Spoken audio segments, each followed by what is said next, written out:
Bonjour, heureux de vous retrouver de plus en plus nombreux sur votre média. L'interview de la semaine cet après-midi reçoit un homme. Il a défrayé la chronique depuis ses sorties sur les réseaux sociaux et notamment dans les médias camerounais.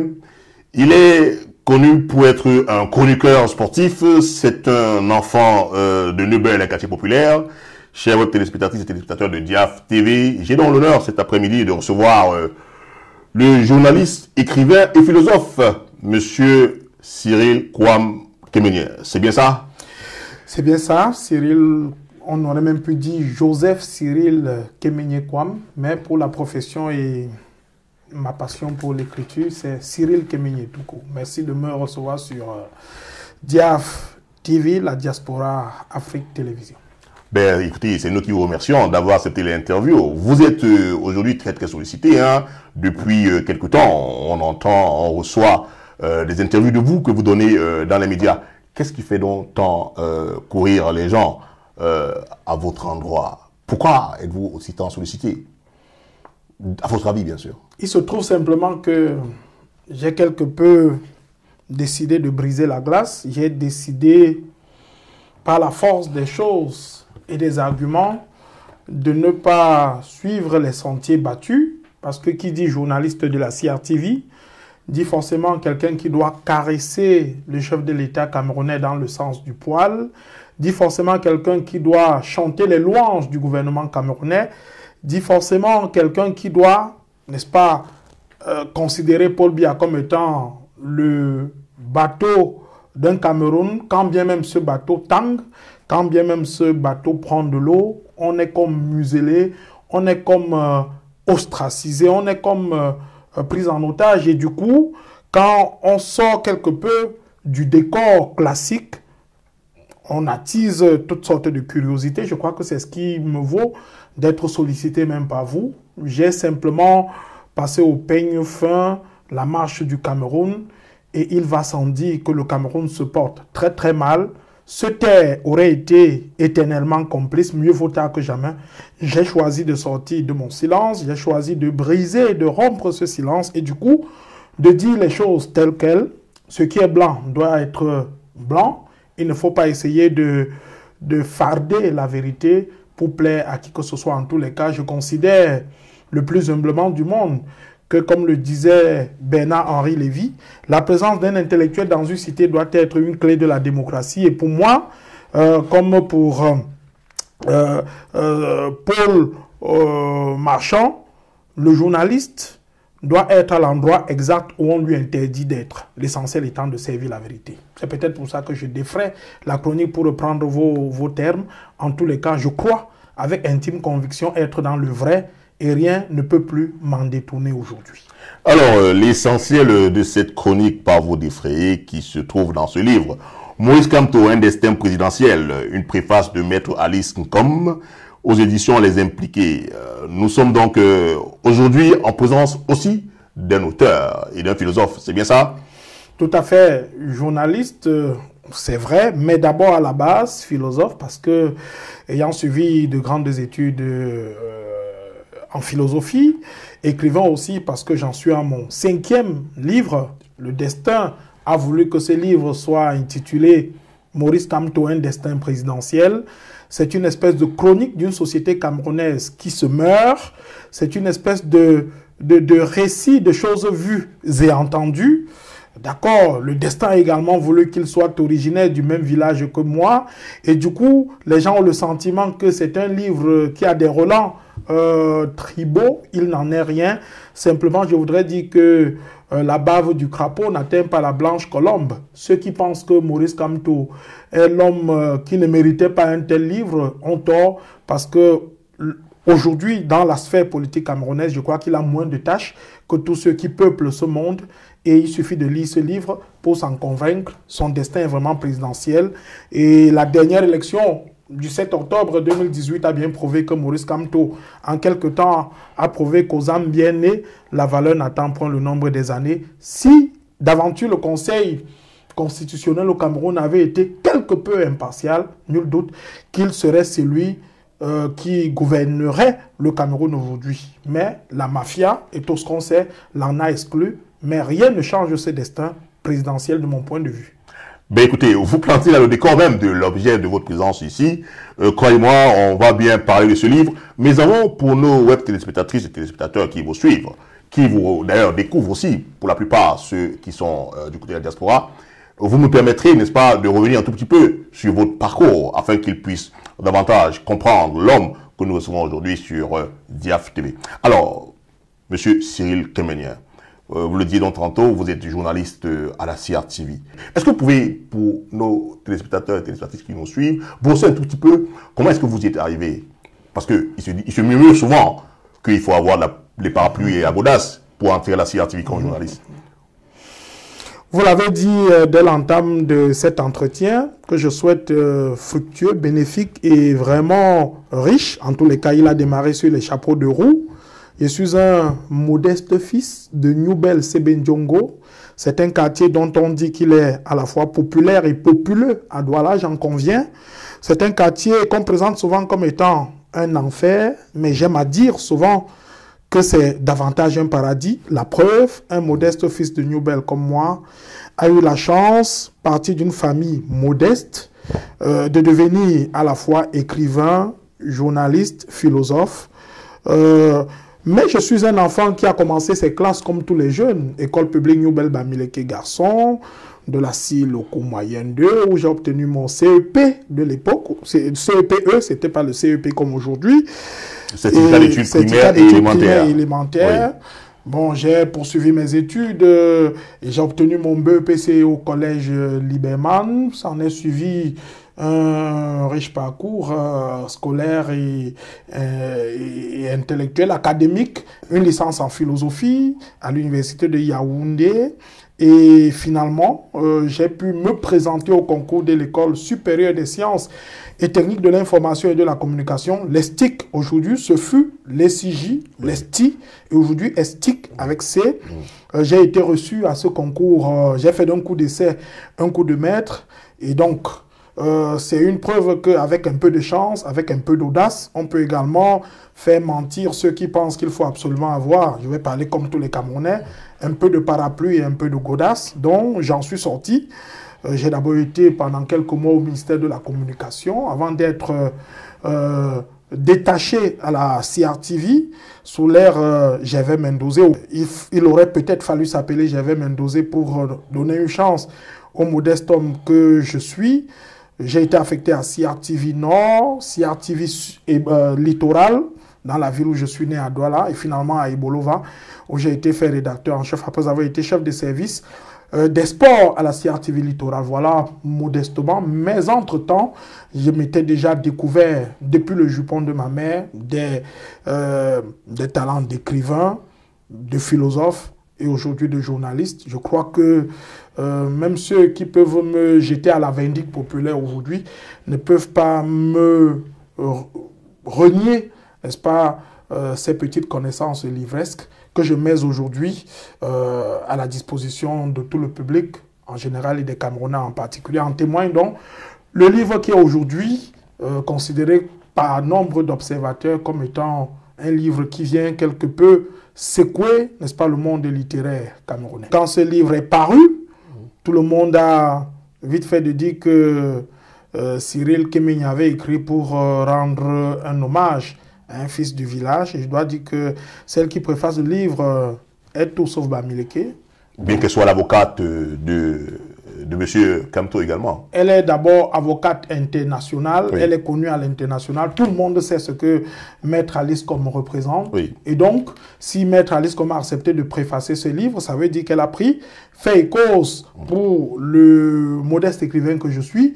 Elle a également compris, n'est-ce pas, après avoir parcouru tout le livre, parce qu'on ne préface pas un livre sans l'avoir lu, de fond en comble, du début à la fin. Si elle a accepté de préfacer ce livre, c'est parce qu'elle se porte garante de tout ce qui est écrit, c'est parce qu'elle est caution de tout son contenu.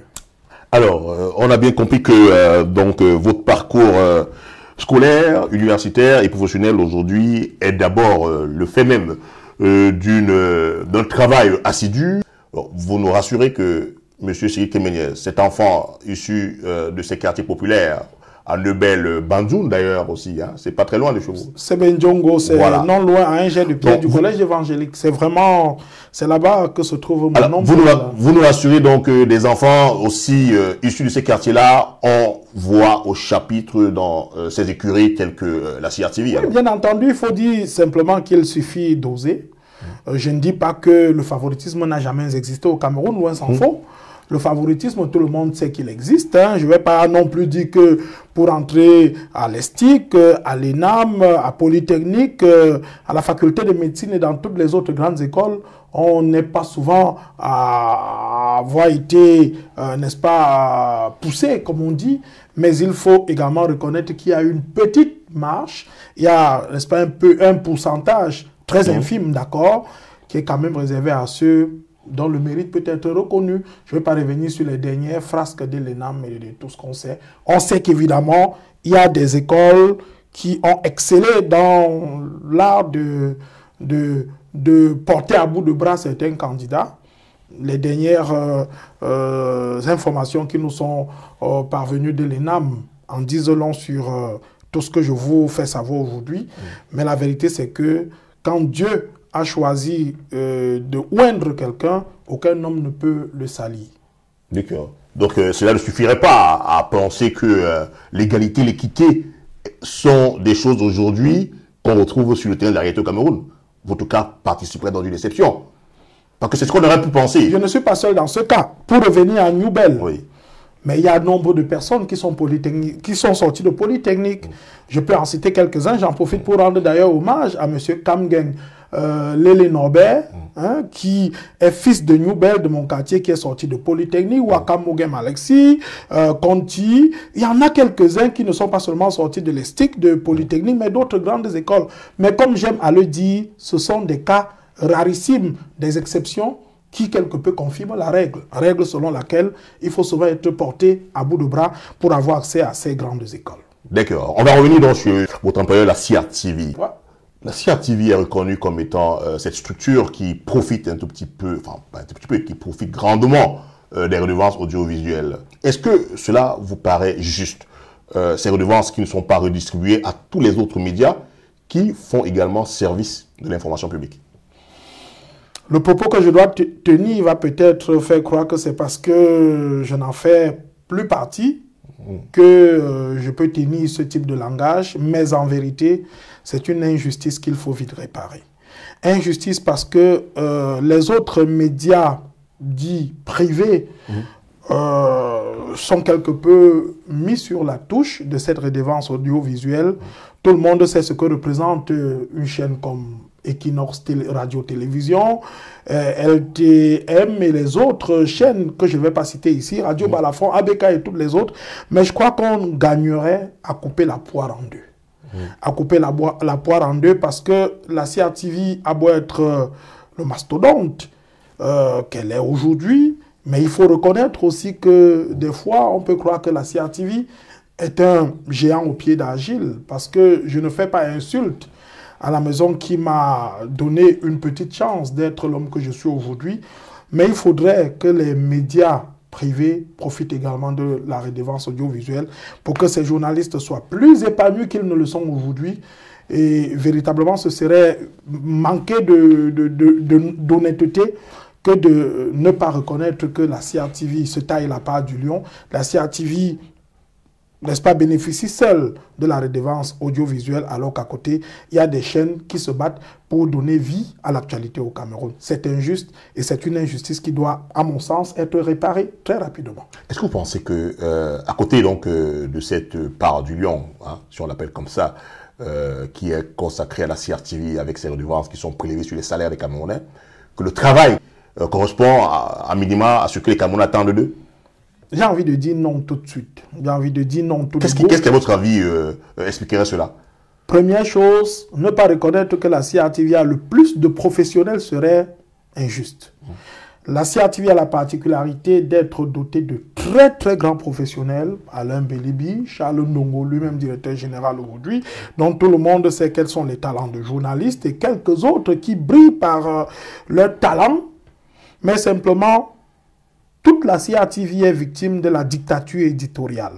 J'ai il est clair, nous sommes en période de pré-campagne électorale dans le cadre des municipales et des législatives. Vous ne verrez jamais sur la CRTV les revendications, les cris de cœur et de détresse des partis de l'opposition qui disent avoir été brimés, menacés par les autorités administratives. On ne peut pas éternellement mettre la lumière sous le boisseau parce qu'on veut plaire à un régime.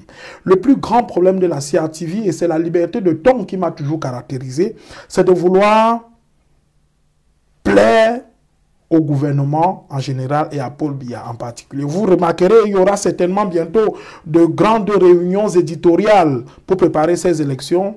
Il y aura un seul point à l'ordre du jour, comment faire gagner le RDPC. Et moi, je trouve ça suicidaire pour une chaîne comme la CRTV qui est bourrée de talents, qui a vraiment les plus grands professionnels. On ne peut pas scier la branche sur laquelle on est assis. Si on prend le cas de la France, France 2 est une chaîne publique. Et tout le monde sait que France 2 a sa liberté de ton. Ce n'est pas parce que la CRTV est une chaîne publique qu'on ne doit pas essayer de présenter aux Camerounais les réalités de leur pays pour amener le gouvernement à se secouer. Aujourd'hui, dès lors que vous avez, moi j'ai été rédacteur en chef à CRTV Sud, quand vous envoyez un reportage dans lequel vous dites carrément que les routes dans la région du Sud ne payent pas de mine, c'est un reportage qui ne va jamais passer nulle part. Et du coup, qui est-ce qu'on dessert? Est-ce que c'est Paul Biya ou c'est le peuple camerounais? Je crois qu'on trahit le peuple en croyant plaire à Paul Biya. Le caresser dans le sens du poil ne serait pas l'idée. Il vaut mieux que la CRTV aujourd'hui apprenne à s'affranchir de la dictature de sa ligne éditoriale qui est plaire absolument au gouvernement à tout prix et à tous les prix. Tant que la CRTV ne le fera pas, elle continuera à battre de l'aile au plan de l'audimat et vraiment ce n'est pas tout à son avantage, ce n'est pas tout à son honneur. Quand on nous dit aujourd'hui que la chaîne la plus regardée c'est Equinox Télévision, pour moi c'est une injure à la CRTV qui a la totalité de l'audio, de la redevance audiovisuelle. Il est temps que ces journalistes, et les compétences dont je reconnais qu'ils sont talentueux, se décarcassent et que le top management de la CRTV rappelle aux journalistes que ce qui intéresse le plus le public, ce ne sont pas les séminaires, ce ne sont pas les descentes des ministres, parfois pour installer, je ne sais pas, un directeur général. Ce n'est pas ça, ce sont les faits sociaux qui intéressent le plus. Et c'est en cela que Radio Equinox est devenue, à mon sens, une chaîne de référence au Cameroun. Alors vous, particulièrement, est-ce que vous avez été un jour amené par la contrainte à faire un travail plutôt, on va dire, dissimulé ou encore un travail plutôt totalement à l'antipode de l'éthique journalistique? C'est ce que j'appelle la dictature de la ligne éditoriale. C'est-à-dire que il faut bien que nous comprenions tous que quand on est dans le bateau de quelqu'un, d'un capitaine, on chante sa chanson. Mais dans le même temps, il faudrait qu'on s'extirpe il n'y a pas de liberté de ton. Il n'y a pas de liberté de ton. Est-ce qu'on serait en train de manquer de respect au gouvernement en disant par exemple que la CAN qu'on devait abriter au Cameroun n'a pas été organisée parce que cette compétition, l'organisation de cette compétition avait été confiée à plusieurs personnes qui n'ont pas été à la hauteur de la tâche. On serait en train de rendre un service justement au gouvernement en le faisant savoir au grand public. Mais aujourd'hui, d'abord, il a fallu près d'un mois à la CRTV pour avoir le courage de parler de la CAN, qui a connu un glissement, pour reprendre un mot qui est pour moi un peu puéril aujourd'hui, parce que parler de glissement pour un événement aussi grave qui devait conférer au peuple camerounais toutes ces lettres de noblesse, c'est faire injure justement à ce peuple. Non, il est temps pour la CRTV de reconquérir son aura perdu, parce qu'elle est dotée des plus grands professionnels, je le dis, je sais de quoi je parle, mais c'est une CRTV qui doit se regarder dans une glace et dans un rétroviseur si elle veut repartir sur de nouvelles bases. Est-ce que vous pensez aujourd'hui que c'est ce que vous décriez qui justifierait qu'on en ait après vous, à la suite donc de votre sortie relative à toutes ces interdictions récurrentes des manifestations publiques d'information politique de l'opposition? D'abord, je parle de la CRTV pour la première fois. Hein. Moi, je n'ai jamais été d'accord avec cette façon de traiter l'information.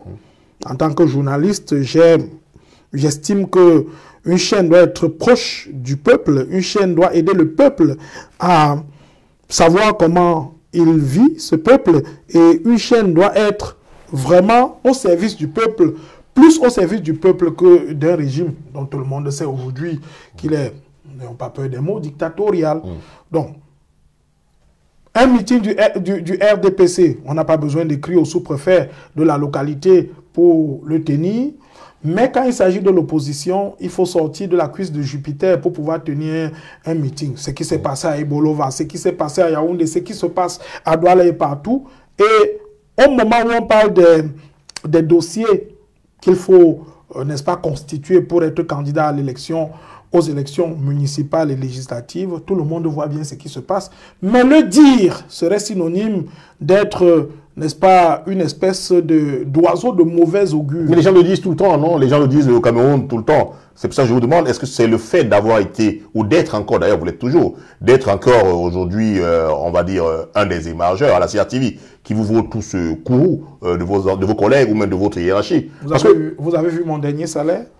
Ben, je sais pas. Moi, j'essaie de comprendre parce qu'au Cameroun, on voit bien des gens qui s'insurgent contre le régime de Yaoundé. Du coup, j'essaie de comprendre. Est-ce le fait d'avoir été à la CRTV? Qu'est-ce qui a valu à Maurice Kamto et à 300 militants du MRC d'aller en prison? Si on doit s'insurger. Ils ont simplement marché. Qu'est-ce qui a voulu un nombre de journalistes au Cameroun? Le constat est clair. D'aller en prison. On est d'accord. Ils ont simplement dit ce que le gouvernement ne voulait pas entendre. Qu'est-ce qui a valu à certains écrivains camerounais de se retrouver en exil? C'est simplement parce qu'ils ont dit ce que le gouvernement camerounais n'avait pas besoin d'entendre. Non, la dictature au Cameroun est évidente. On compare même déjà Paul Biya à Hitler. D'aucuns disent même qu'il est au-dessus de Hitler. Vivement que ce régime change rapidement pour que les Camerounais redeviennent fiers d'être Camerounais, parce qu'il fut un temps où, hors du Cameroun, le simple fait de dire « je suis Camerounais » vous valait d'être craint, d'être respecté. Mais aujourd'hui, quand vous dites que vous êtes Camerounais, on comprend que vous n'êtes pas bilingue, un peu comme à l'image de celui qui dirige, qui préside encore, j'ai envie de dire, de façon illégitime aux destinées de ce pays. Le mot à la mode, c'est « do you understand me ?» Et vraiment, ce n'est pas pour faire honneur au Cameroun. Non, la dictature au Cameroun a suffisamment duré. Et c'est la raison pour laquelle les opposants, les vrais, souhaitent que ce régime change rapidement et qu'on passe à autre chose. La dictature n'a que trop duré. Quand vous dites par exemple qu'on critique, on critique où? Mimi Mefo, ma consoeur, elle est où? Vous savez pourquoi elle est en exil aujourd'hui? Elle est en Angleterre. Bon, je n'ose pas parler de mon cas. On dirait que je prêche pour ma chapelle et que je tire la couverture de mon côté. Ceux qui me connaissent et qui sont au courant de la dernière actualité qui me concerne. Alors, oui, c'est concrètement. Vous avez donc écrit, vous avez donc fait une sortie, hein. Qu'ai-je donc dit? Je crois que c'était ça la sortie. D'abord, comment se taire, ensuite qu'ai-je donc fait de si grave? De si grave, oui. Qu'est-ce qui a pu chez vous expliquer ou provoquer cette sortie? Vous avez eu dit de quelques représailles à votre égard à la suite de votre première sortie sur comment se taire? Je continue à recevoir d'ailleurs des menaces de mort. Menaces de mort? Oui, bien entendu. Bien entendu, je ne peux prendre un verre d'eau avec vous que parce que c'est vous. Il y a des gens avec lesquels je ne peux pas prendre un verre d'eau parce que ce régime est capable d'user de tous les subterfuges, d'user de tous les moyens pour atteindre quelqu'un qui le critique. Simplement critiquer au Cameroun aujourd'hui est un crime. Donc, pour ce qui est de mon cas, il est évident que la situation au Cameroun est suffisamment préoccupante. La société camerounaise est victime de tous les maux, aussi bien au plan social, au plan économique, au plan sportif, au plan démocratique. Rien ne marche au Cameroun. C'est une machine sociale complètement grippée. Et moi, je crois qu'il faut que nous apprenions à faire envie plutôt qu'à faire pitié. Aujourd'hui, au Cameroun, on fait plus pitié parce qu'on se contente de sa zone de confort, on mange et on se tait. Mais j'ai pensé que manger et se taire serait synonyme de trahir le peuple. Et c'est la raison pour laquelle j'ai décidé de sortir de mes gonds pour crier haro sur cette dictature qui n'a que trop duré. Aujourd'hui, vous payez le prix cher. Vous avez l'impression de payer un prix cher pour faire ça? Non, non. Simplement, je suis fier de combattre le bon combat. S'il y en a qui pensent qu'ils peuvent me décerner une couronne, qu'ils me la décernent. Je combats le bon combat parce que j'estime que le peuple camerounais a faim, le peuple camerounais est martyrisé, le peuple camerounais est piétiné, la dictature a volé à ce peuple camerounais jusqu'à son honneur, son petit honneur qui lui restait encore. Voilà la raison pour laquelle je suis devenu, est-ce que je vais dire absolument l'homme à abattre? En tous les cas, je ne suis plus en odeur de sainteté avec ce pouvoir et je crois que même au prix de ma vie, ce combat, je vais continuer à le mener. Alors tout à l'heure, vous parlez de quelqu'un à qui vous devez probablement votre présence aujourd'hui à la CRTV, Mendozé. Qu'est-ce que vous pensez de sa détention aujourd'hui en prison pour cause de détournement de deniers publics? Oh ben, elle est extraordinairement arbitraire, comme toutes les autres détentions. Le cas du professeur Gervais Mendozé me semble... Vous êtes journaliste, donc vous voyez que les gens vont vous regarder et demander mais quels sont les faits que vous opposez à ce genre de... Non, les faits que j'oppose... Non, il est clair que le cas de Gervais Mendozé, j'ai le sentiment, ça c'est une opinion tout à fait personnelle, qu'on a voulu donner l'impression qu'on pouvait également mettre en tôle les boulous.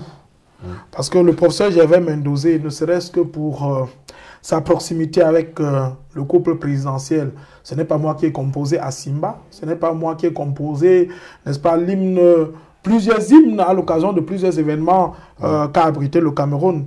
Non, le professeur Gervais Mendozé ne méritait pas ça. Combien de renvois y a-t-il eu pour ce qui est de son procès? On ne va pas seulement parler du professeur Gervais Mendozé, on va même parler de M. Amadou Vamoulke. Justement, j'allais y arriver. On va même parler de M. Amadou Vamoulke. Il y a eu une centaine de renvois. Dans son cas, tous ces renvois, à quoi servent-ils? Dans son cas, si vous me permettez, je constate aussi, et je suppose que vous partagez le même constat avec moi, que M. Vamoulke, pendant des années, ne s'est plus arboré, enfin n'a plus arboré du tout la casquette de journaliste. Pourtant, aujourd'hui, les organes de presse internationaux sont en train de soutenir M. Vamoulke comme un journaliste. Est-ce que cela vous paraît cohérent? Mais on est journaliste même outre-tombe. On est journaliste. Il a été directeur de l'imprimerie nationale. Il a été rédacteur en chef à Cameroun Tribune. Et puis, il a travaillé avec l'un de ses amis, James Onobiono, avant d'être... Il n'a jamais demandé à être nommé directeur général de la CRTV. Dans le cas d'Amadou Vamoulke, puisqu'il faut qu'on en parle, Amadou Vamoulke, d'abord est malade. Il a demandé une évacuation sanitaire et tous les jours on donne les évacuations sanitaires. Yves-Michel Fosso, que je salue, et même dans son cas, il a été prouvé que c'était une condamnation à tête chercheuse. Marafa Amidou Yaya, condamnation à tête chercheuse. Gervais Mendozé, condamnation à tête chercheuse. Non, ceux qui font prendre certaines personnalités le font pour régler des comptes politiques, voire politiciens. Il faut bien qu'on en arrive. Combien dépense-t-on quand on va à un séjour privé en Suisse? Combien dépense-t-on? Vous n'allez pas me dire que le président Paul Biya utilise son argent pour aller en Suisse en séjour privé. Non. On finira par savoir qui est le vrai détourneur de fonds au Cameroun. Ce n'est pas parce qu'on est président de la République qu'on prend toutes sortes de décisions pour nuire aux autres. Maître Alice Com, qui a préfacé d'ailleurs mon livre, a dit dans une émission suffisamment regardée, La vérité en face sur Radio Equinox, sur la télévision Equinox, qu'évidemment, elle qui suivait le dossier Marafa, dossier Kamer, ne voyait aucune faute. Et quand elle explique effectivement comment ça s'est passé, on comprend qu'il s'agit des règlements politiques et tout le monde sait ce que le G11 a représenté au Cameroun à un moment donné. D'accord. Je vais poursuivre un tout petit peu, toujours avec votre employeur actuel. On parle de lui comme étant un grand professionnel. Est-ce que vous pensez... C'est incontestable, hein, Charles Ndongo, journaliste, j'ai envie de dire qu'il est... Est-ce que le professionnalisme n'impose pas également qu'on accepte que vous, aujourd'hui, Cyril Kémenien, puissiez vous exprimer librement sur une situation politique désastreuse, notamment ces interdictions récurrentes des manifestations des formations politiques de l'opposition? Ben, chacun naît avec son esprit. J'ai vu le jour avec ma liberté de ton, que personne ne peut m'arracher. Je ne vous ai pas dit que Charles Ndongo m'a écrit formellement pour m'interdire de faire quelques déclarations que ce soit. mais c'est simplement un esprit général qui prévaut au sein de cette maison qui est, comme on sait... C'est peut-être ça qu'on veut comprendre. C'est-à-dire que ça dépasse donc votre directeur, votre patron, on va dire. C'est-à-dire que la situation que vous décriez dépasserait peut-être votre patron, Charles Ndongo. C'est une situation vraiment globale. Je vais vous faire une confidence. Oui. Si vous déposez une urne à la CRTV à l'occasion des élections municipales et législatives du 9 février, vous tomberez à la renverse. Parce que ce que pense intimement chaque journaliste de la CRTV n'a rien à voir avec ce que vous entendez dans les reportages.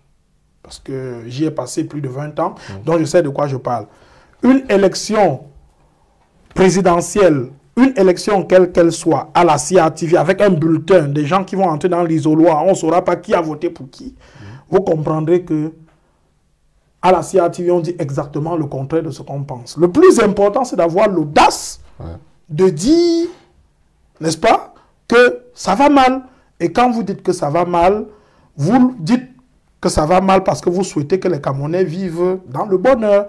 Mais dans le cas de la CRTV, vous allez réaliser qu'effectivement, personne, ou presque, ne dit ce qu'il pense. On va vous dire que Paul Biya est le plus beau, il est le plus intelligent, mais personne, ou presque, ne votera pour Paul Biya à la CRTV. Ça, c'est la triste réalité. D'ailleurs, parlant de vote, vous êtes insurgé dans une de vos sorties au sujet donc des résultats dans votre bureau de vote, si j'ai bien compris, oui. Où vous annonciez d'avoir pas voté pour Paul Biya. Non, moi, je n'ai jamais voté. Et vous ajoutiez que vous connaissez 500 personnes qui n'ont pas voté pour lui, et pourtant dans votre bureau de vote, vous dites qu'il y a eu 100% pour M. Biya, alors que vous n'avez pas voté pour lui. C'était un résultat soviétique. Un résultat soviétique, j'y suis arrivé en matinée comme électeur. J'étais également celui qui avait été commis en tant que rédacteur en chef pour couvrir cette élection. Mais j'ai été abasourdi, ahuri, décontenancé quand j'ai découvert que même ma propre voix avait disparu. Mais il faudrait simplement dire que c'est suffisamment grave. J'ai eu ce matin le coup de fil de quelqu'un qui voudrait se battre pour faire partie de la liste du MRC à Ebolova, mais les brimades continuent. C'est un jeune homme dont je vais taire le nom, sinon on pourrait l'enlever de nuit, qui tient un petit bar. On lui a imposé cette semaine de payer près de 400 000 simplement parce que ceux qui s'occupent, je ne sais pas quel est l'organe qui s'en occupe aujourd'hui, il faisait écouter une musique à sa clientèle. Et on lui a dit que la musique, désormais pour lui, ça vaut 400 000 le mois. Est-ce que c'est sérieux? Simplement parce qu'il est candidat sur une liste du MRC à l'élection municipale. Il faut bien que cela change. Si ce n'est pas de la dictature, qu'on me dise bien comment on peut appeler ça. N'est-ce pas de la dictature? Et puis, soit dit en passant, il n'est même pas originaire de là-bas. Sam Séverin Ango, qui est Boulou, tout le monde a vu comment il a essuyé, n'est-ce pas, des insultes. Il a été brimé par... J'ai failli dire ses propres frères. Mais au Cameroun, on est tous des frères. C'est ce régime qui est en train de nous diviser. Sardina, Tontina, il y a encore quelques années, pour épouser une fille Boulou, moi qui viens de Baham, je n'aurais pas eu besoin de savoir quelle est sa tribu. Malheureusement, aujourd'hui, tout va à volo au Cameroun. Et ce régime est suffisamment responsable de cette forfaiture tribale. En 90, on se rappelle que des gens comme Jean-Marie Watansi révélaient que la CRTV les avait obligés à relater des faits faux contre le SDF. Est-ce que c'est encore des choses que vous, à votre époque, vous avez vécues? Bien entendu, bien entendu. Jean-Marie Watonsi, ce sont des aînés que nous respectons, auxquels nous rendons un hommage, on ne peut plus vibrant. Ce que les Jean-Marie Watonsi et compagnons ont vécu hier, on le vit aujourd'hui. D'où vient-il qu'à la veille d'une élection, on convoque des réunions éditoriales avec un seul point à l'ordre du jour? Faire gagner un candidat. Est-ce normal? Un seul point à l'ordre du jour. Ce sont des réalités que vous vivez à la CRTV. Que j'ai vécu pendant 20 ans. Et que je n'ai plus souhaité vivre parce que ne pas le dire serait suicidaire pour ce peuple. Un média qui est pourtant supposé être au service du peuple. Il paraît que la bouche qui mange ne parle pas. Mais j'ai envie de dire... Vous avez décidé de parler. Il faut qu'on apprenne à mourir de faim pour sauver son peuple. Ça, c'est ma nouvelle philosophie. Et je suis outré quand je constate qu'on convoque par exemple une élection comme celle qu'on a convoquée pour le 9 février. J'aimerais bien me retrouver au Cameroun pour couvrir cette élection dans le nord-ouest et le sud-ouest. Mais je puis déjà vous donner les résultats. Le RDPC va remporter tous les sièges des députés, toutes les mairies, alors que personne ne va voter. Ainsi va le Cameroun. Je vous propose actuellement de parler, n'est-ce pas, de votre livre et de l'homme qui est au centre de ce chef-d'œuvre, Maurice Kamto. Avant, j'ai envie de vous demander, vous êtes un journaliste quoi? Engagé, militant, ou alors simplement un homme libre? Je suis un journaliste engagé et un homme libre à la fois, mais pas un militant, puisque le professeur Maurice Kamto, je ne l'ai jamais rencontré. Tout ce que je sais, je me suis particulièrement intéressé à sa vie depuis qu'il a aidé le Cameroun à reconquérir Bakassi. Et là, je n'avais pas besoin de savoir s'il est Baham ou Boulou. Il faut dire que le professeur Maurice Kamto a une trajectoire, on ne peut plus particulière. C'est un homme sans la moindre tâche en termes d'honnêteté, en termes d'éthique. Et comme lui-même l'a dit à la faveur d'un meeting, si du temps où il a travaillé avec le gouvernement, sans jamais avoir été militant du RDPC, il faut le préciser, s'il avait oublié une seule épingle dans sa poche, je parle d'un oubli, pas d'un détournement, il aurait été inculpé. Ça, c'est le professeur Maurice Kamto qui le dit. Ça, c'est la première chose. La deuxième, c'est que le professeur Maurice Kamto, contrairement à ce qu'on pourrait dire, c'est rarissime contempteur au Cameroun, parce qu'ils ne sont pas nombreux, hein, ceux qui vont tirer à boulet rouge sur lui. Je vous ai dit tout à l'heure que la bave du crapaud n'atteint point la blanche colombe. Cela veut dire que aucune injure, aucun mépris, aucune diffamation ne pourront ternir l'image de quelqu'un qui n'a pas de tâche. Quand vous regardez sa trajectoire, il a d'ailleurs dit lui-même, et ça se retrouve dans mon livre, à aucun moment, il n'a inscrit aucun de ses enfants, ni à l'ENAM, ni à Polytechnique, ni à la faculté de médecine, ni à l'ESTIC, alors qu'il a été doyen de la faculté de droit à l'époque où il y avait une seule faculté au Cameroun, et c'était quelque chose de suffisamment... Mais où est-ce qu'on a vu ça? Moi, je connais des gens qui, à peine ont-ils été nommés, qu'ils commencent à chercher les places pour leurs propres enfants. Mais Maurice Kamto ne l'a pas fait. Voilà autant de choses qui font sur le respect. Ça veut dire simplement que si on confie le destin du Cameroun à un tel monsieur, le Cameroun va redevenir un pays qui donne, n'est-ce pas, qui force l'admiration. Il ne suffit pas de parler de rigueur et de moralisation, comme ce fut de 20 mois en 1982. Aujourd'hui, on a compris qu'au lieu de la rigueur et de la moralisation, on a eu le tribalisme, le népotisme, le vol, la dictature, et comme le disait encore le même professeur Maurice Kamto, quand on a pour seul instrument qu'un marteau, on croit que tous ceux qui nous entourent sont des clous.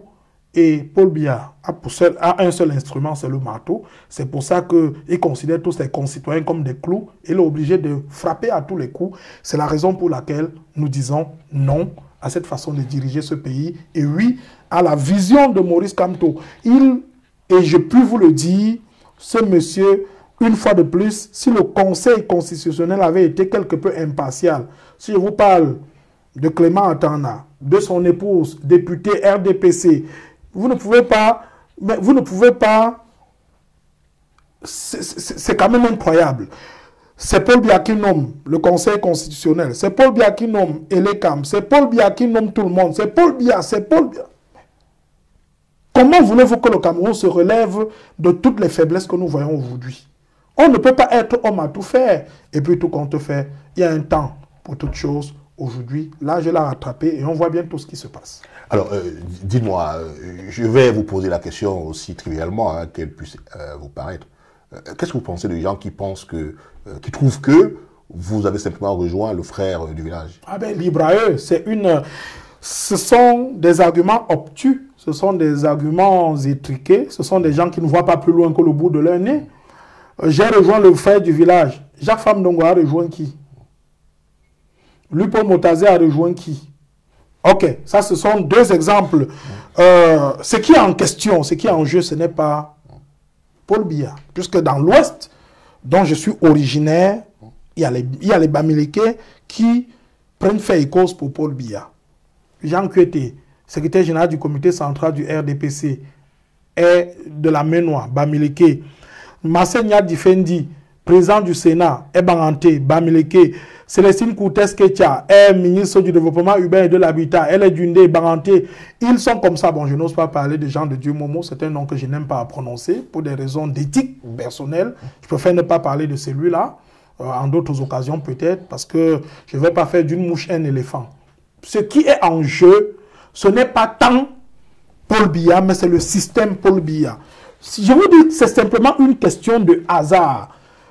Le président élu au Cameroun le 7 octobre 2018, le professeur Maurice Kamto, est Baham.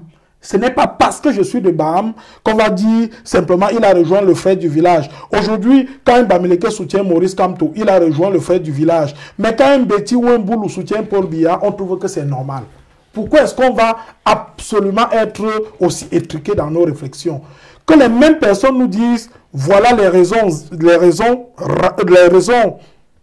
profondes pour lesquelles nous on soutient Paul Biya, qui nous en donne seulement deux. En 1982, il a hérité d'un pays qui était en paix. Aujourd'hui, on voit bien comment le Cameroun est divisé. En 1982, il a hérité d'un pays qui était prospère au plan économique. Aujourd'hui, on voit bien toutes les dettes qui nous accablent. Le Cameroun est un pays criblé de dettes. En 1982, il a hérité d'un pays qui vivait uni. On était un et indivisible par l'indivisibilité du RDPC, qui sont des slogans de campagne. Aujourd'hui, on comprend bien que le Baham, s'il tombe sur une fille boulou, il va peut-être réfléchir par deux fois avant de l'épouser. Mais tout cela, c'est de la responsabilité de ce système. Je ne parle pas de Paul Biya, encore une fois. Je parle d'un système moribond qui a étalé toutes ses limites. Et c'est pour cela que nous allons nous battre pour que ce système libère définitivement le plancher et qu'on reparte complètement de zéro. Alors, votre commentaire présent m'inspire deux questions. La première, c'est que je ne peux pas vous la poser sans rappeler quand même votre profil. Vous êtes un journaliste. Pourtant, vous nous informez aussi dans votre commentaire que le président élu Maurice Kamto, est-ce que vous avez des faits pour étayer, n'est-ce pas, cette assertion? Oui. Ensuite, ma deuxième question, c'était comment on fait pour sortir de ce système, effectivement, que vous dénoncez et que vous appelez de tous vos voeux à détruire? Il y a eu au Conseil constitutionnel un problème de 32 procès-verbaux. Le professeur Maurice Kamto, avec Essomber, oui. Jusqu'aujourd'hui, on s'arboute sur les 32 procès-verbaux. Le professeur Maurice Kamto et son conseil ont été aussi clairs que l'eau de roche. Il y a 32 procès-verbaux qui continuent à poser problème.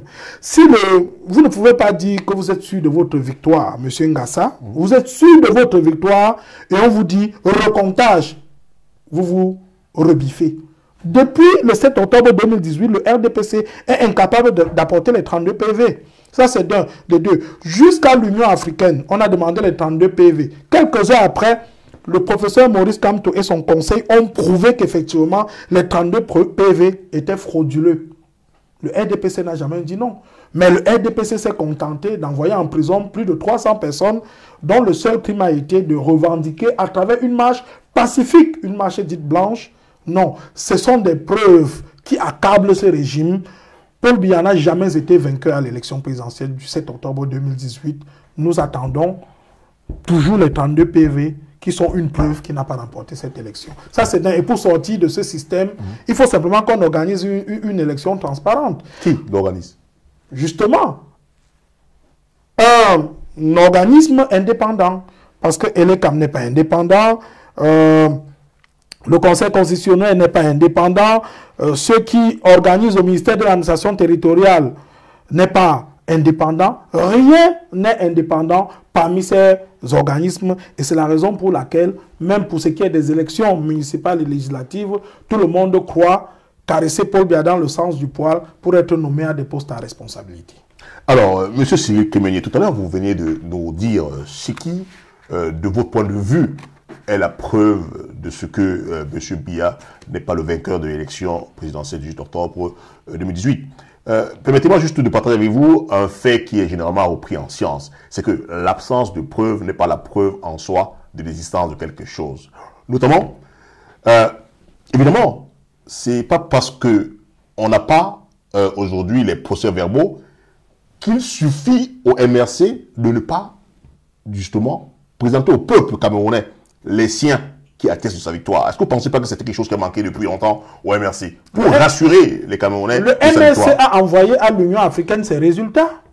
Et pas au peuple camerounais qui l'a élu, à quel peuple? Le peuple camerounais. Non, on ne va pas envoyer les résultats au Conseil constitutionnel dont on sait qu'il est à la solde de Paul Biya. Avec Clément Atona qui a dit carrément, vraiment il faut qu'on annonce Paul Biya vainqueur parce que moi je suis déjà vieux. Il est vieux, il a quand même accepté ce poste. Non, il faut simplement qu'on fasse parler le bon sens qui, comme le disait René Descartes, est la chose du monde la mieux partagée, sauf au RDPC. Qu'on présente les 32 PV, c'est tout ce que l'Union africaine attend. Sinon, on continuera à dire, à juste titre, que Maurice Kamto, que le professeur Maurice Kamto est le président élu, et tout le monde sait aujourd'hui que c'est bien lui le président élu. Même ceux qui disaient défendre les intérêts du RDPC ont été incapables de rappeler à Paul Biya qu'il faut présenter les 32 PV querellés. D'accord. Alors, tout à l'heure, je t'ai demandé, à côté du journaliste, de l'homme libre, et puis journaliste engagé ou journaliste militant, vous m'avez répondu que vous êtes plutôt un journaliste engagé, un homme libre. Vous vous présentez également comme philosophe. Et j'ai donc envie de vous demander, pour vous un philosophe c'est quoi? C'est aussi un homme libre? Je vais reprendre à mon compte les propos de Monseigneur Albin Dormo dont je salue la mémoire. Il ne faut pas conduire les hommes au ciel comme si la terre n'existait pas. Et Karl Marx, lui-même philosophe, dont on sait quel est l'engagement, disait que les philosophes ont suffisamment interprété le monde et qu'à présent, il s'agit de le transformer. Un philosophe ne doit plus se comporter comme Diogène, qui à force de regarder les astres du ciel est tombé dans le puits. Non, le philosophe doit s'intéresser à la marche de sa société et c'est la raison pour laquelle je m'engage. Autre chose, et ça c'est Hegel qui le disait, la lecture des journaux doit être la prière du matin du philosophe.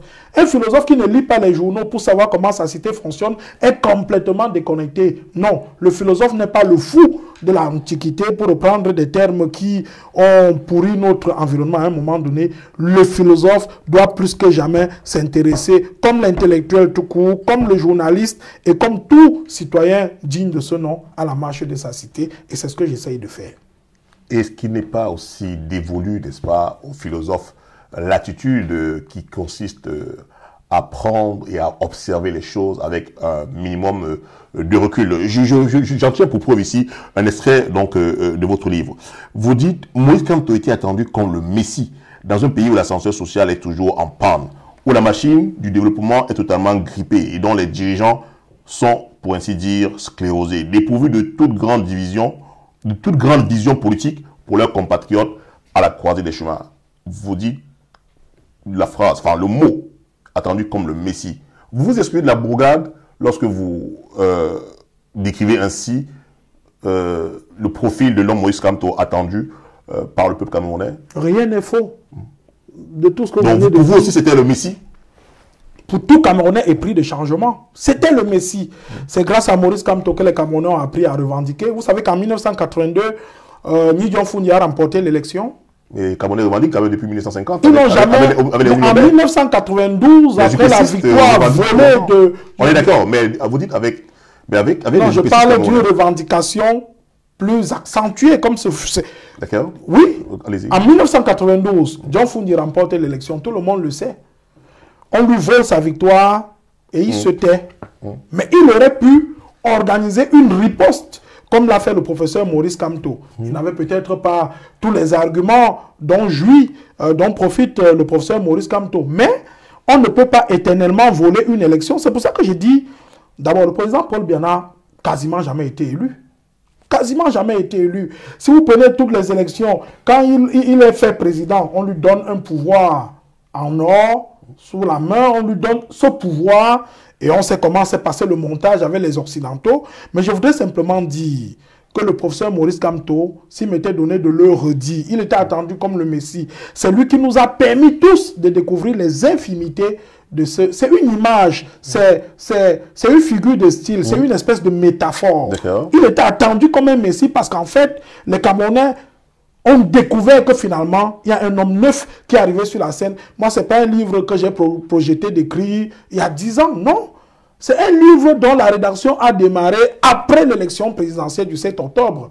Élection dont je continue à dire que le vainqueur a bien pour nom le professeur Maurice Kamto. Et il arrive sur la scène politique en créant son parti à un moment où l'ascenseur social est en panne, à un moment où la machine démocratique est grippée, à un moment où le chômage est rampant, à un moment où rien ne marche. Évidemment, personne ne peut remettre en cause la véracité de ce qui est dit là. Alors ici dans cette phase, vous comprenez que j'essaie simplement, moi aussi, de percuter, de saisir l'idéologie du journaliste, de l'homme libre, et même du juriste engagé, philosophe que vous êtes. C'est pour ça que je pose ces questions. Vous allez plus loin, vous dites, son intelligence débordante est venue d'ailleurs, et paradoxalement, son plus grand obstacle. Mais oui.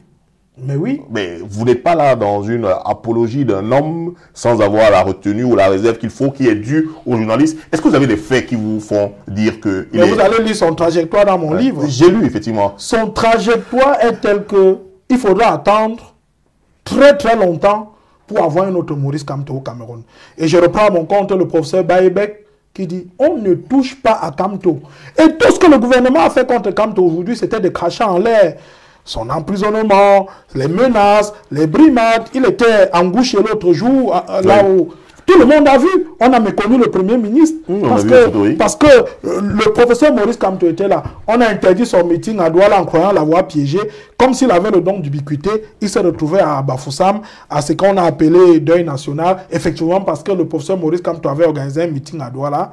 Mais il les a battus sur leur propre terrain. Et c'est la raison pour laquelle je continue à penser que le professeur Maurice Kamto, ça peut plaire, ça peut déplaire. C'est l'homme de la situation. Et la bave du crapaud n'atteint point la blanche colombe. C'est un homme pur. Vous poursuivez toujours dans votre livre. Hein. Dans votre livre, je le prends à la page...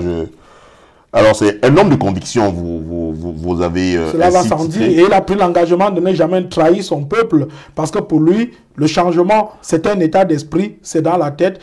Il a écrit l'urgence de la pensée. Et après la pensée, il est passé à l'action. Après l'urgence de la pensée, c'est l'urgence de l'action. Parce que la théorie sans pratique est vide. Et la pratique sans théorie est aveugle. C'est un homme, à mon sens, complet. Mais vous ne l'avez jamais rencontré, pourtant vous parlez de lui. Est-ce qu'il n'eût pas été aussi cohérent de rencontrer l'homme? Vous me posez une très bonne question. Oui. Si j'avais rencontré le professeur Maurice Kamto pour lui dire que j'écris un livre sur sa personne, ça n'aurait plus été un livre libre, mais ça aurait été une commande. Mais non, pourquoi? Parce qu'effectivement, si, je sais de quoi je parle. Oui. En revanche, je me suis approché de tous ceux, ou presque, qui connaissent et qui ont côtoyé le professeur Maurice Kamto. Je suis allé à Baham, son village. J'ai rencontré là-bas les notables, les proches de Baham. Je suis allé à Bafoussam, dans son quartier d'enfance. J'ai rencontré ses proches, ses camarades de lycée, j'ai rencontré ses étudiants, ses camarades d'université, et il y a une unanimité qui se dégage. J'ai lu tous ces discours, et puis vous le dire, Maurice Kamto, c'est un homme, sauf si on veut faire de la mauvaise foi, c'est un homme qui fait l'unanimité. Est-ce que vous pensez, alors quand vous dites vous-même, toujours dans votre livre, quiconque se tait face à l'injustice se rend coupable et complice? Ces quelques mots qui ont toujours gouverné la vie du professeur Maurice Kamto, c'est vous qui le dites, hein, sont une preuve qu'il en a fait en toutes circonstances, son bréviaire. Alors, moi, je vous demande, où était Maurice Kamto en 2008? Vous savez bien qu'on lui reproche ça. En 2008, lorsque des Camerounais sont assassinés, juste parce qu'ils sortent dans la rue pour dénoncer la vie chère. Très bien. Est-ce que ce n'est pas là un fait qui est quand même assez en contradiction avec ce que vous décrivez ici de l'homme? Donc, vous aviez voulu que sans avoir créé son parti politique, Maurice Kamto se lève un matin et décide de revendiquer, c'est ça? Non, nous aurions aimé qu'en tant que citoyen, il condamne ces assassinats stupides de Camerounais. Je suis content que vous-même ayez utilisé le mot stupide. Ça ne vient pas de moi, c'est parce que vous-même, vous savez tout ce qui se passe au Cameroun. Le professeur Maurice Kamto avait besoin d'une plateforme pour dénoncer des errements de système. Une plateforme pour davantage faire entendre sa voix et ne pas donner des coups d'épée dans l'eau. Ça, c'est pour le combat. Mais Maurice Kamto, même du temps où il était ministre délégué à la justice, avait toujours... Moi, j'ai eu la chance, je vous en fais la confidence, de tomber sur quelques messages secrets envoyés par Maurice Kamto au ministre de la Justice pour dire « Nos prisons sont pleines. la marche les revendications de la fin de 2008 vont davantage remplir nos prisons, alors que ceux qui marchent, moi je suis tombé sur des documents confidentiels. Je n'ai pas écrit ce livre au hasard, c'est un livre qui est une espèce de choses vues, de choses entendues, d'enquête. J'ai eu le temps de recouper. Je vous dis que même du temps où il était ministre délégué, Maurice Kamto n'avait pas toujours été en odeur de sainteté avec le ministre de la Justice. Vous êtes en train de nous dire que des indiscrétions parvenues sur votre table attestent de ce que Maurice Kamto aurait condamné ces assassinats stupides de nos compatriotes. Je suis tombé sur des notes confidentielles qu'il a écrites et qu'il a fait, qu'il a envoyées au ministre de la Justice de l'époque. Alors, dis-moi, lorsque vous le comparez quand même à Napoléon Bonaparte, est-ce que c'est pas un peu excessif, hein? L'homme du peuple. Et puis, vous avez là... Mais dites-moi, oui, au Cameroun, est-ce qu'il y a 2 hommes du peuple? Au Cameroun ou vous? Moi, je ne sais pas, je vous pose des questions. Vous me posez des questions et j'y réponds. Oui, mais je voudrais vous dire... Je vous demande juste si ce n'est pas excessif. Non. Napoléon Bonaparte... C'est Maurice Kamto, c'est la référence, c'est l'homme que les Camerounais voudraient voir aujourd'hui à la tête de ce pays. On peut ne pas être d'accord avec lui pour des raisons forcément que la raison elle-même ignore. Mais vous avez vu à Bafoussam, vous avez vu à Douala. Mais s'il ne fait pas tant peur que cela, pourquoi est-ce que ces meetings sont toujours interdits? Est-ce qu'on peut me dire... Il n'est pas le seul. Hein. Il faut dire que les meetings de l'UPC Manidem, qui est aujourd'hui autorisés par la Cour suprême, sont interdits. Il faut dire que les meetings du SDF sont interdits. Je ne veux faire injure à aucun parti. Les meetings du PCA de Kabane sont interdits. Je ne veux faire insulte à aucun parti. Mais tout le monde sait quel est le poids politique. C'est une chose. MRC. C'est une chose, le poids politique. Tout le monde sait que de façon... c'est autre chose. Oui, mais tout le monde sait également que de façon systématique, j'ai failli dire de façon systémique, les meetings du MRC sont interdits. Et il y a même... alors, je vous laisse continuer.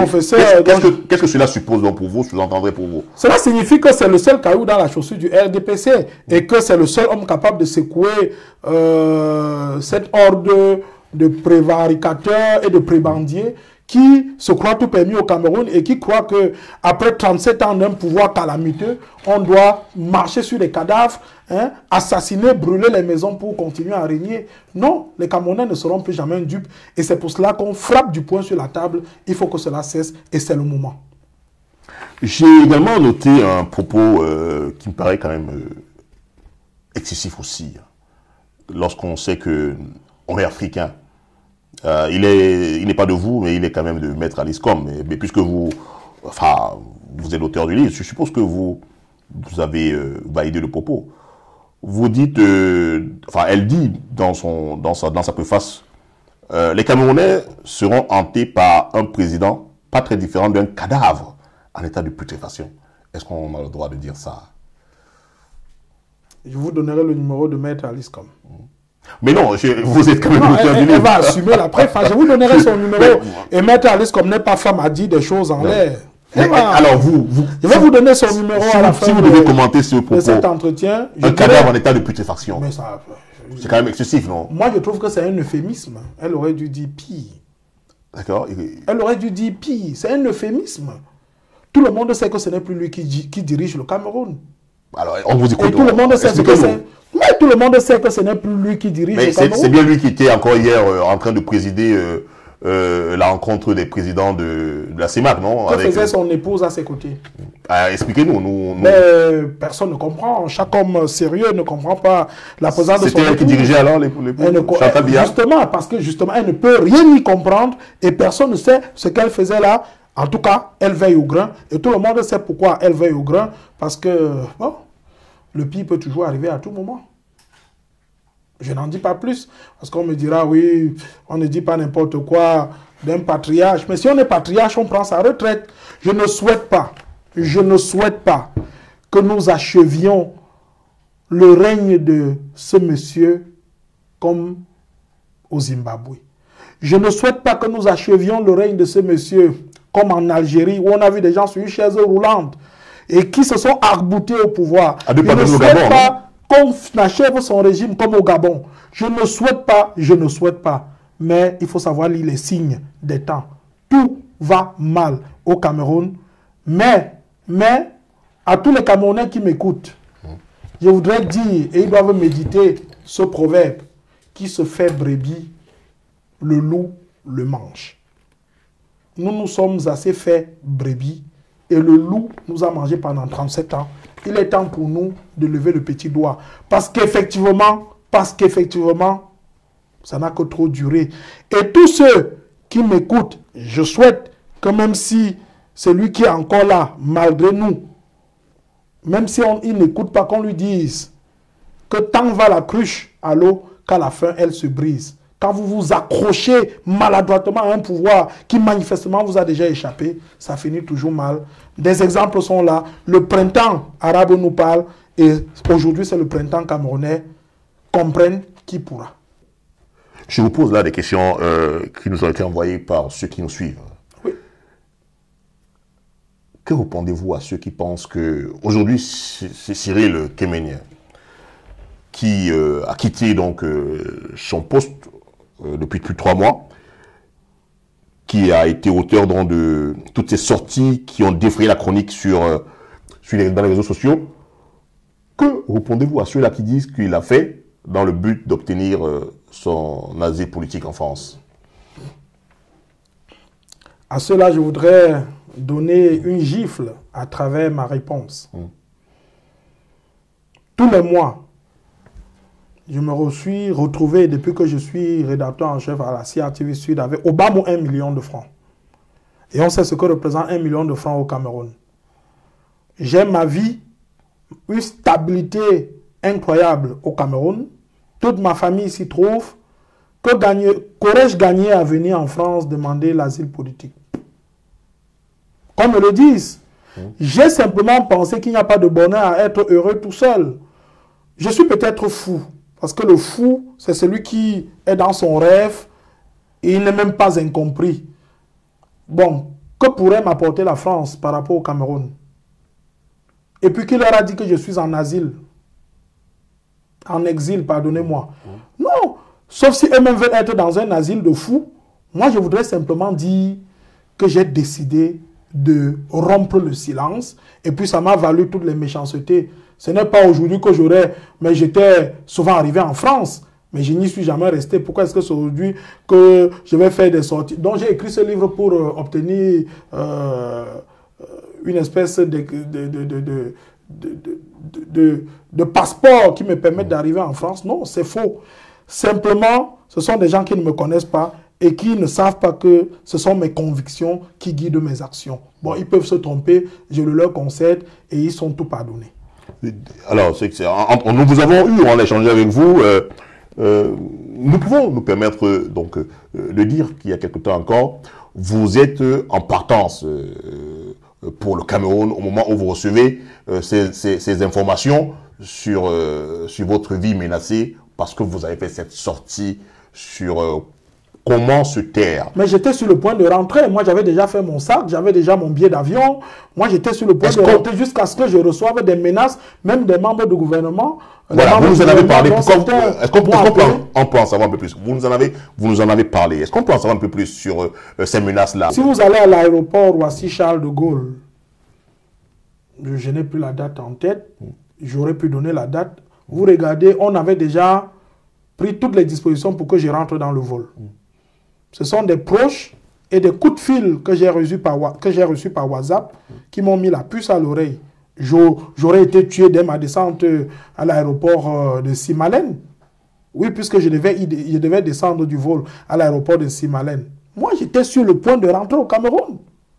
Est-ce que je suis venu m'éterniser en France? C'est parce que les gens veulent attenter à ma vie. C'est parce qu'on ne veut pas... Il faut qu'on sache que 10 personnes qui pensent la même chose, lorsqu'elles se retrouvent autour d'une même table, elles ne pensent plus. Il faut qu'il y ait des sons de cloche différents, qu'il y ait des sons de cloche divergents pour qu'on comprenne d'où peut venir la vérité. Oui, pour eux, Paul Biya est le plus beau, il est le plus intelligent.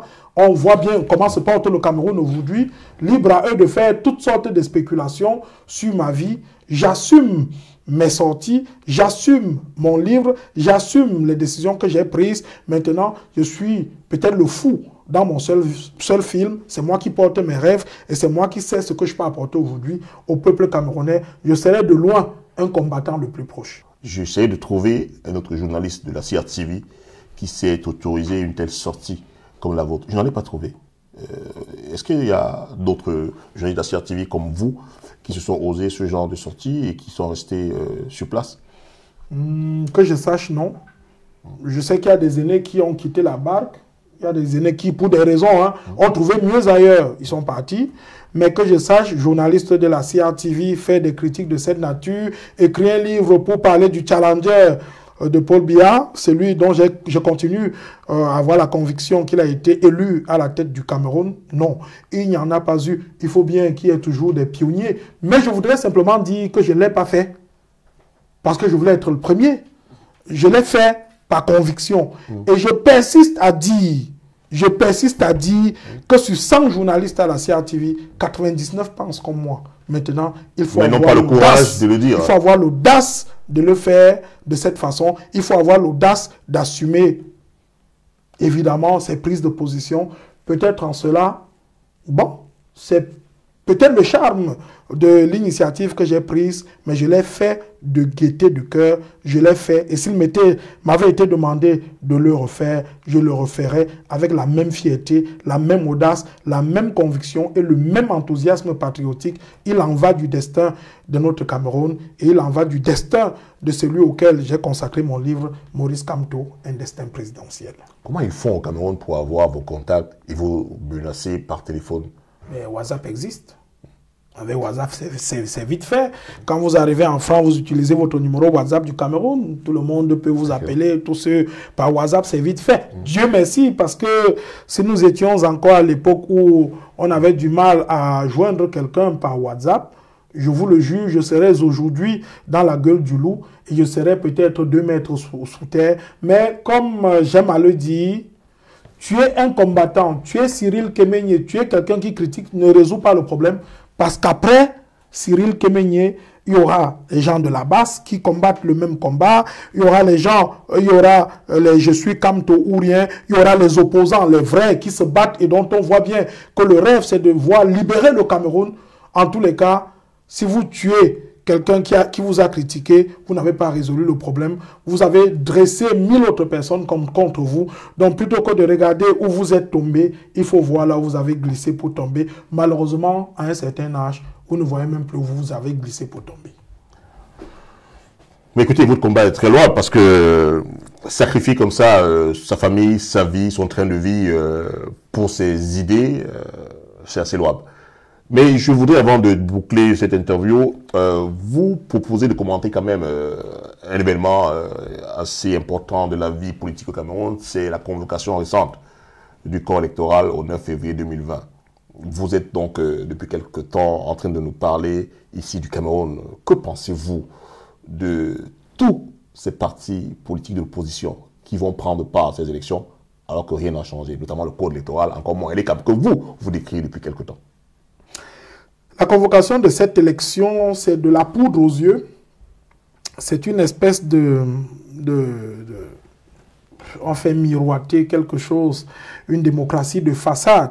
Mais en vérité, en convoquant ces élections municipales et législatives, Paul Biya était convaincu d'abord qu'elles seront boudées par l'opposition et du coup qu'il va passer comme lettre à la poste, son parti et lui.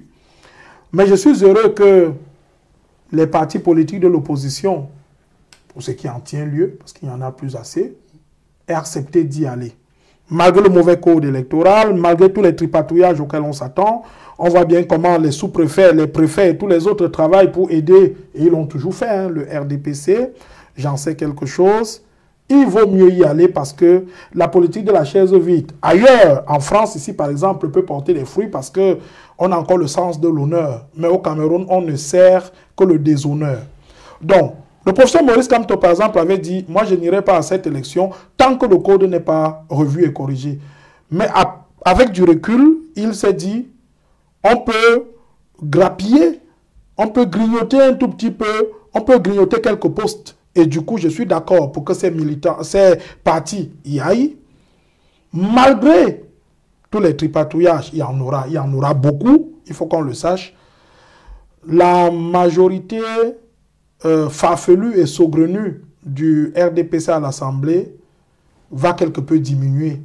Parce que je vois difficilement le RDPC se tailler la part du lion. dans le littoral, dans le centre, à l'ouest et dans quelques autres territoires. Dans certaines zones comme le sud où on interdit les meetings du RDPC, ils peuvent encore, oui, ces gens-là peuvent encore rouler comme sur du velours, mais tout compte fait, il faut partir à cette élection, malgré les lois iniques, injustes et partiales, parce qu'il en va du destin du Cameroun. Il vaut mieux avoir quelques députés de l'opposition à l'Assemblée pour servir de contre-pouvoir. Malheureusement, la malhonnêteté est déjà dans les gènes de ceux qui dirigent le Cameroun. Il faut simplement qu'il y ait une espèce de tsunami au Cameroun pour que ce pays soit reconstruit. En l'état actuel des choses, on va tout droit au mur. Cyril Kémenien, Maurice Kamto, un destin présidentiel. Un essai préfacé par Maître Alice comme Monsieur Cyril Kémenien. Nous avons reçu la vidéo qui relate suffisamment que votre vie est aujourd'hui très très en danger. Comment est-ce qu'on dort à 6000 km de sa famille en ayant en esprit ces images de personnes qui atterrissent sur vous, saccagent tout, vous cherchant? Comment est-ce qu'on fait pour dormir? On se confie au bon Dieu. On se confie au bon Dieu parce que j'ai compris après avoir lu La mort du loup d'Alfred de Vigny dans Les Destinées que gémir, pleurer, prier est essentiellement lâche. Il faut faire énergiquement sa longue et lourde tâche dans la voie où le sort a bien voulu nous appeler. Puis après, on souffre et meurt sans parler. Si je dois mourir pour ce combat, merci Seigneur. Ben, ce sera le mot de la fin. Ben, merci d'avoir accepté notre invitation. Je vous en prie. Et beaucoup de courage, parce que c'est le moins que l'on puisse dire. Pour nous autres qui avons reçu quelques informations à votre sujet, c'est le moins que l'on puisse dire. Courage. Je voudrais que Paul Biya médite ce proverbe. Tant va la cruche à l'eau qu'elle se brise ou qu'elle se casse. Je voudrais que le peuple camerounais médite ce proverbe. Qui se fait brebis, le loup le mange. Je voudrais que les détracteurs du professeur Maurice Kamto méditent ce proverbe. La bave du crapaud n'atteint point la blanche colombe. Je voudrais que mes confrères méditent cette pensée de Paul Marchand. Le journaliste doit être à l'endroit exact où on ne veut pas qu'il soit. Merci de m'avoir accueilli.